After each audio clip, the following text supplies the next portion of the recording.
Se você curte rock, com certeza já ouviu clássicos como Sweet Child O' Mine, November Rain.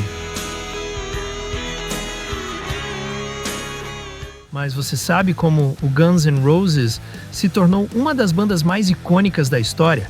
E por que eles quase acabaram? Hoje vamos mergulhar na trajetória explosiva dessa banda lendária. Fala galera, eu sou Noise Vox e hoje vamos explorar a ascensão meteórica, as polêmicas e o retorno triunfal do Guns N' Roses. Formada em Los Angeles nos anos 80, mais precisamente em 1985, o Guns N' Roses redefiniu o hard rock com atitude, talento e muitas histórias insanas em uma década marcada por grandes bandas e apresentações monumentais. Então afine os ouvidos e vem comigo. No início dos anos 80, um jovem de 20 anos chamado William Bruce Rose Jr., que mais tarde se tornaria Axl Rose, morava com sua mãe Sharon e seu padrasto Stephen Bailey e era grande amigo de Jeffrey Dean Isbell, que também mais tarde seria conhecido como Izzy Stradlin. Ambos se conheceram na adolescência em Lafayette, Indiana, e compartilhavam o amor pelo rock. Izzy era mais tranquilo e discreto, enquanto Axl era rebelde, energético e tinha uma presença marcante. Eles gostavam de bandas como Aerosmith, Rolling Stones e Led Zeppelin e começaram a se conectar por meio da música. Izzy, que inicialmente tocava bateria e depois migrou para a guitarra, e Axl, com sua voz potente, começaram a frequentar a cena musical local. No entanto, perceberam que Lafayette não oferecia tantas oportunidades para na música e decidiram se mudar para Los Angeles. No início, passaram por muitas dificuldades, dormindo em sofás de amigos e até mesmo nas ruas. Izzy começou a tocar em algumas bandas e Axl passou por grupos como Rapid Fire e Hollywood Rose. Enquanto isso, em Los Angeles, o jovem de 17 anos chamado Saul Hudson, que mais tarde seria conhecido como Slash, estava ganhando espaço na cena underground. Slash teve uma infância e adolescência marcadas por muitas influências musicais e uma paixão crescente pela guitarra. Ele formou a banda Tidus Sloan, mas não durou muito. Depois, juntou-se ao Road Crew, junto com Steven Adler, futuro baterista do Guns N' Roses, mas a banda também não decolou. Foi nessa época que Slash conheceu Duff McKagan, que também estava na cena musical de LA. Duff ajudou a definir o som da banda nos anos 80 e 90, com seu estilo marcante, influenciado pelo punk rock e pelo hard rock. Para compreendermos essa história, precisamos entender que antes do surgimento do Guns, em 1985, havia duas bandas, o Hollywood Rose, formado por Axl Rose e Izzy Stradlin, Chris Webber e o L.A. Guns, formado por Ol Bates, Rob Gardner e Tracy Guns. Com a saída de Tracy Guns, Axl e Izzy precisavam de um novo guitarrista. Slash foi chamado para uma audição e impressionou a banda usando uma Gibson Les Paul Standard, com sua técnica e presença de palco. E aí, você está pensando em aprender a tocar guitarra ou algum outro instrumento? Ou você já sabe tocar, mas quer trocar o seu equipamento para um mais novo e melhor? E, assim como o Slash, quando subir em um palco, se destacar com sua técnica, presença de palco e com um equipamento de qualidade, então entre na loja que eu vou deixar o link aqui na descrição e confira tudo sobre instrumentos e equipamentos para você fazer o melhor som, seja ensaiando na sua garagem ou nos palcos de um grande show. Mas voltando, logo depois, Steven Adler também entrou na banda com a saída de Rob Gardner. Assim que a banda ficou completa, decidiram então mudar o nome da banda para Guns N' Roses, que é a junção dos nomes de LA Guns e Hollywood Rose. Em 1985, a formação clássica do Guns N' Roses foi estabelecida. Axl Rose, Slash, Izzy Stradlin, Duff McKagan e Steven Adler.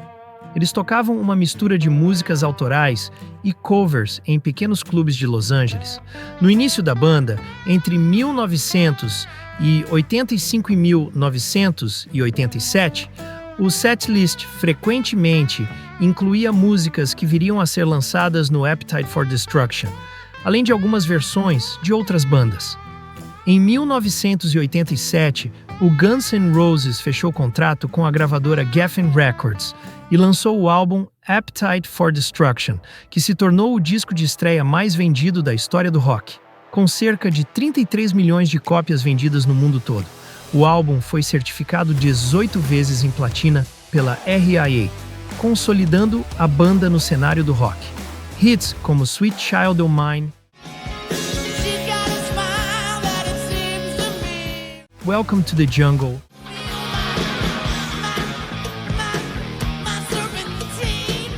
e Paradise City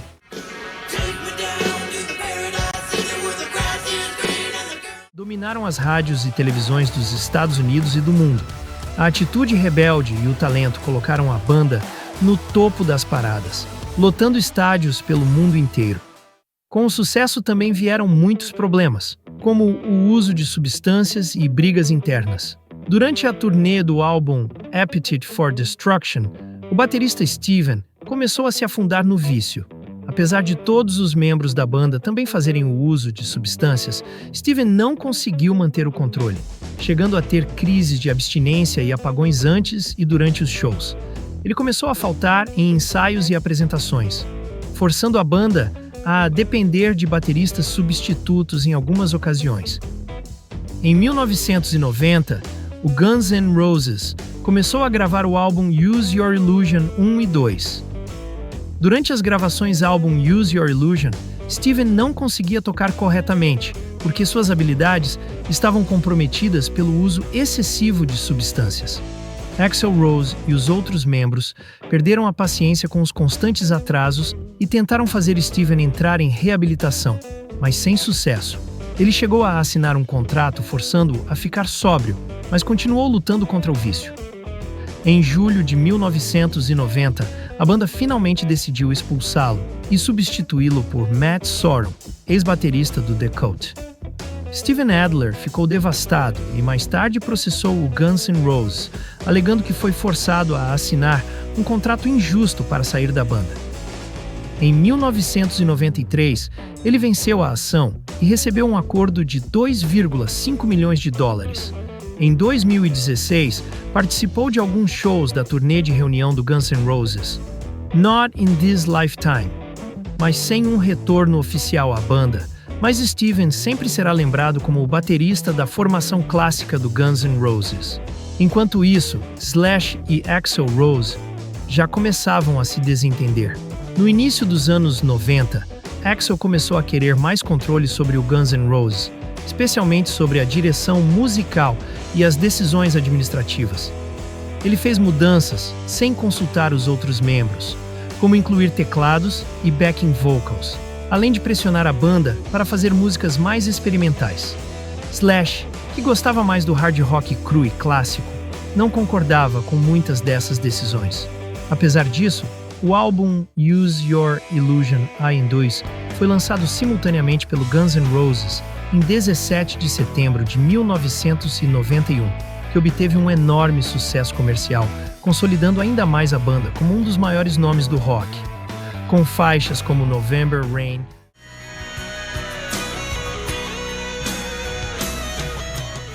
Don't Cry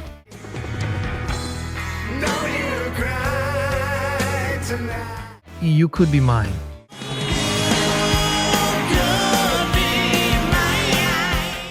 Ambos os álbuns estrearam no topo da Billboard. Apenas na primeira semana, venderam quase 1.500.000 cópias nos Estados Unidos. No total, venderam mais de 35 milhões de cópias mundialmente. Após o lançamento, Axl forçou os membros da banda a assinarem um contrato que lhe dava o controle do nome Guns N' Roses. Isso significava que Axl poderia continuar a banda sem os outros membros originais, o que irritou profundamente Slash e os demais. Após a gigantesca turnê mundial Use Your Illusion Tour, que foi de 91 a 93, com mais de 194 shows em 27 países, a turnê durou 2 anos e meio. Foi marcada por atrasos, tumultos, como o famoso St. Louis Riot, e brigas internas. Os membros estavam esgotados e desgastados emocionalmente e com muitos conflitos internos. Em novembro de 1991, no auge da Use Your Illusion Tour, Izzy Stradlin decidiu deixar o Guns N' Roses. Ele estava cansado dos atrasos constantes de Axl Rose, dos excessos de uso de substâncias e do caos que cercava a banda. Após ficar sóbrio, Izzy percebeu que não se encaixava mais no estilo de vida dos colegas e que o ambiente estava insustentável. Sua saída foi um duro golpe para o Guns, já que Izzy era responsável por boa parte da composição das músicas e tinha grande influência criativa. Ele foi substituído por Gilby Clarke, mas muitos fãs e críticos apontam que a química da formação clássica nunca mais foi a mesma. Em novembro de 1993, a banda lançou o álbum The Spaghetti Incident. Do som grandioso e épico de Use Your Illusion, esse disco trouxe uma pegada mais punk rock e hard rock cru, homenageando bandas dos anos 70 e 80 que influenciaram o grupo. O álbum incluía faixas como Ain't It Fun, da banda The Dead Boys,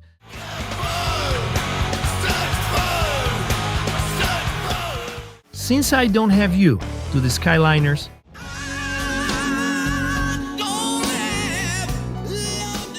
Raw Power, do Iggy e The Stooges.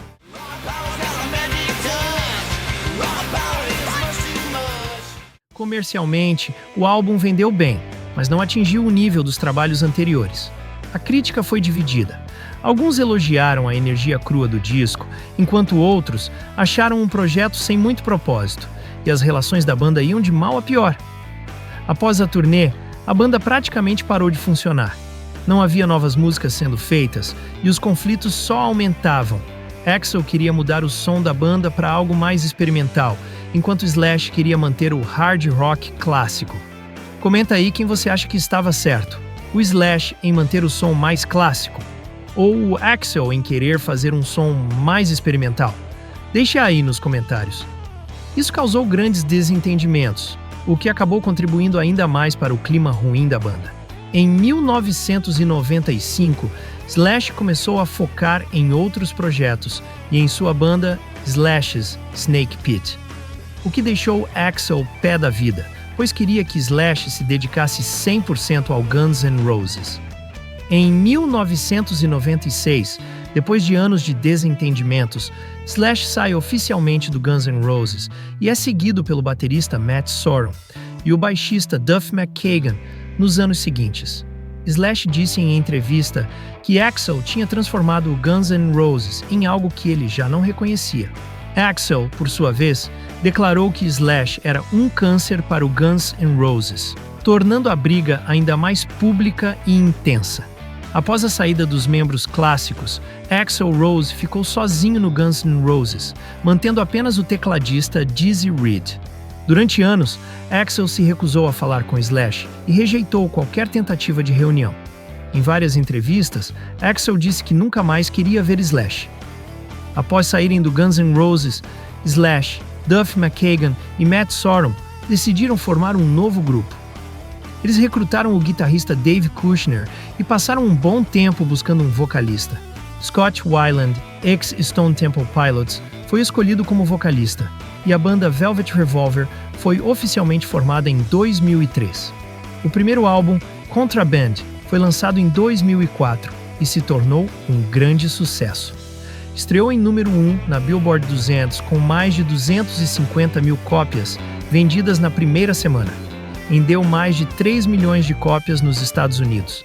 Entre 1997 e 1999, o Guns N' Roses basicamente desapareceu, sem lançar músicas novas ou fazer turnês. Nos anos 2000, Axl Rose tentou manter a banda viva, mas sem os membros clássicos. Axl começou a trabalhar em um novo álbum, mas o projeto enfrentava atrasos e mudanças constantes de formação, deixando os fãs frustrados a cada ano que passava.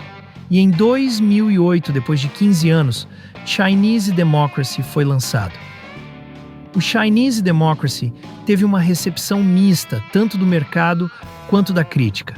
O álbum marcou o retorno do Guns N' Roses após 15 anos sem material inédito, mas sua produção conturbada, mudanças constantes na formação e o longo tempo de espera geraram expectativas altíssimas que não foram totalmente correspondidas. Embora Chinese Democracy tenha sido um dos álbuns mais caros e aguardados da história do rock, ele não conseguiu atingir o mesmo impacto dos trabalhos clássicos do Guns N' Roses. Ainda assim, ele conquistou um nicho de fãs e, com o tempo, algumas de suas músicas foram mais apreciadas. Em 2015, Slash e Axl se reconciliaram, abrindo caminho para o retorno. Esse retorno foi considerado um dos maiores e mais aguardados na história do rock. A reconciliação entre Axl e Slash parecia ter sido um processo gradual. Axl, que teve dificuldades com os membros anteriores da banda, parecia estar disposto a abandonar as mágoas do passado, e Slash também mostrou abertura para um retorno, apesar de suas desavenças. Axl e Slash se encontraram durante uma gravação para um programa de rádio, onde a tensão foi quebrada com uma conversa sincera. O momento foi descrito como uma aproximação natural, com ambos reconhecendo que o tempo e as experiências passadas os ajudaram a superar os conflitos. O reencontro foi uma grande surpresa para os fãs e marcou o retorno da formação clássica da banda aos palcos. Apesar de ser chamada de reunião clássica, a volta contou com Axl Rose, Slash, Duff McKagan, Izzy Stradlin e Steven Adler ficaram de fora. Izzy chegou a ensaiar, mas não concordou com os termos financeiros. Adler fez algumas aparições esporádicas na turnê. A turnê Not in This Lifetime começou em 8 de abril de 2016 no Troubadour, Los Angeles, clube onde a banda tocava no início dos anos 80. Passou por diversos países e se tornou uma das turnês mais lucrativas da história, arrecadando mais de 584 milhões de dólares. O Guns N' Roses continua ativo com Axl, Slash e Duff na formação, lançando novas músicas e fazendo turnês. Desde então, eles têm se apresentado juntos novamente, demonstrando que conseguiram superar as dificuldades do passado. Hoje, a banda continua ativa e lotando estádios pelo mundo. O Guns N' Roses marcou gerações com músicas atemporais, viveu excessos e conflitos, mas conseguiu um retorno triunfal. Mesmo depois de tantas reviravoltas, continua sendo uma das bandas mais importantes da história do rock. Qual sua música favorita do Guns? Você acha que a banda ainda tem gás para lançar novos clássicos? Comenta aqui embaixo. Se curtiu esse vídeo, deixa o like, se inscreve no canal e ativa o sininho para mais histórias incríveis do rock e da música em geral. Valeu e até a próxima!